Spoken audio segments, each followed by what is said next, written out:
the abduction, the torture suffered by the child, and the bribes Jews gave to the sheriff, and more.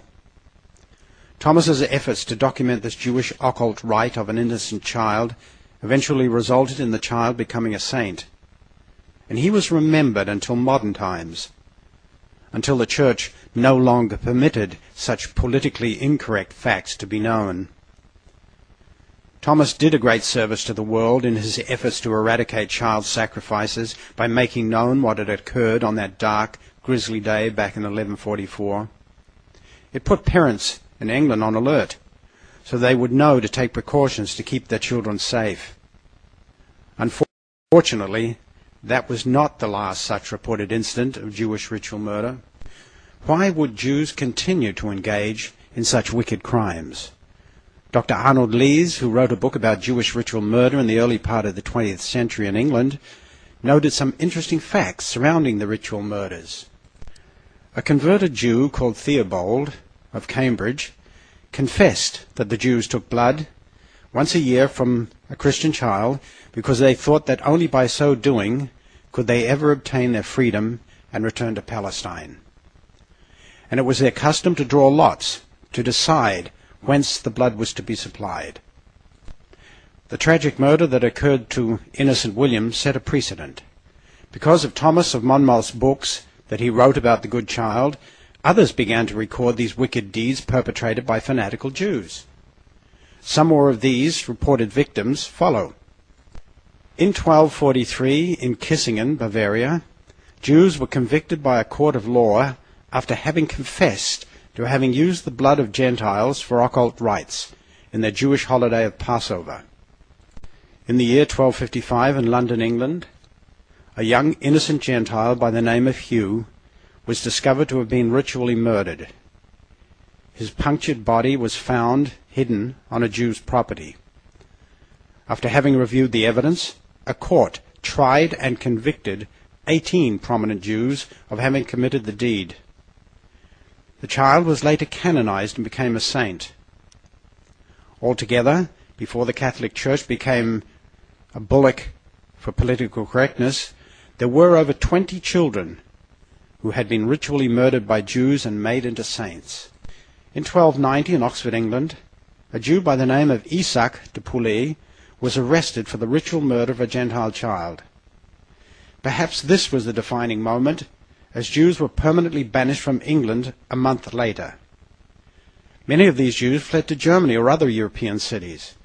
It was only after the King of England himself was murdered 4 centuries later by Lord Cromwell that Jews were allowed back there, although the edict officially remains in effect. In 1331 in Gubelin, Germany, it was said the Jews had murdered a Gentile child for occult rites. The Jews were found guilty and were punished harshly for this deed. They were burnt alive. In the year 1345 in Munich, Germany, Jews reportedly punctured a Gentile child by the name of Henry in more than 60 places, causing the innocent child to be bled dry. In Venice, Italy, in the year 1420, according to local records, Jews ritually murdered a child in a cruel fashion, and they were executed for this inhumane crime. In the year 1462, in the village of Rinn, Innsbruck, in Austria, Jews reportedly ritually murdered a child by the name of Andela on a large stone. The child became a celebrated saint. A church was built around the stone. The city even became known as Judenstein, or the Jew Stone.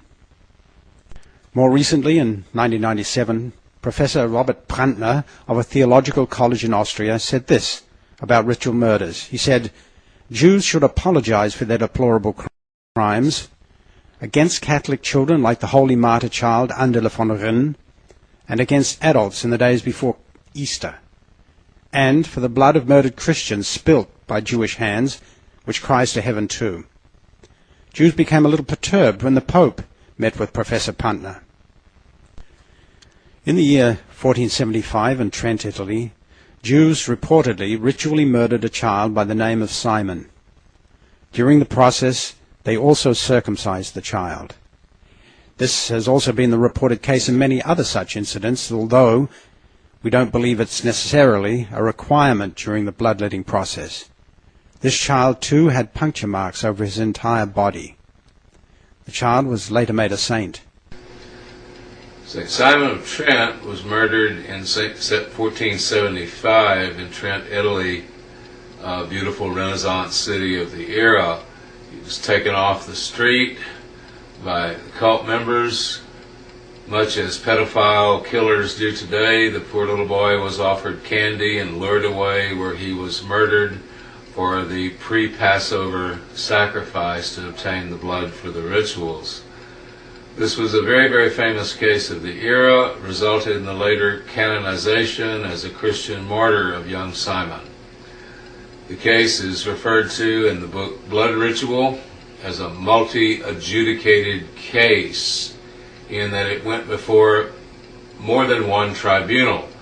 The Jewish perpetrators had money and influence, so the case went on appeal, which was a very rare thing in those days.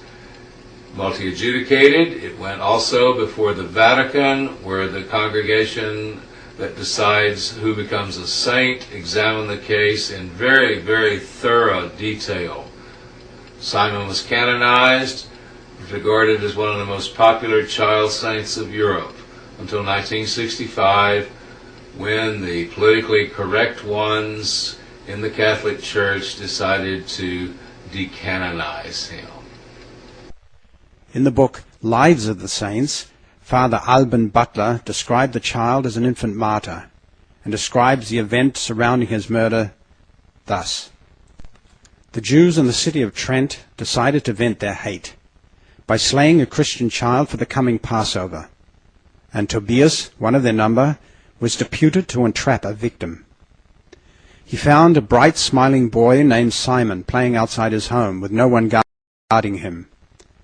Tobias patted the little fellow's cheek and coaxed him to take his hand. The boy, who was not 2 years old, did so, but he began to call and cry for his mother when he found himself being led from his home. Then Tobias silenced his grief and conducted him securely to his house. At midnight on Holy Thursday, the work of butchery began. They gagged his mouth. They held his arms in the form of a cross, while they pierced his tiny body with awls and bodkins in blasphemous mockery. After an hour's torture, the little martyr lifted his eyes to heaven and gave up his innocent soul. The Jews cast his body into the river, but their crime was discovered and punished, while the holy relics were enshrined in St. Peter's Church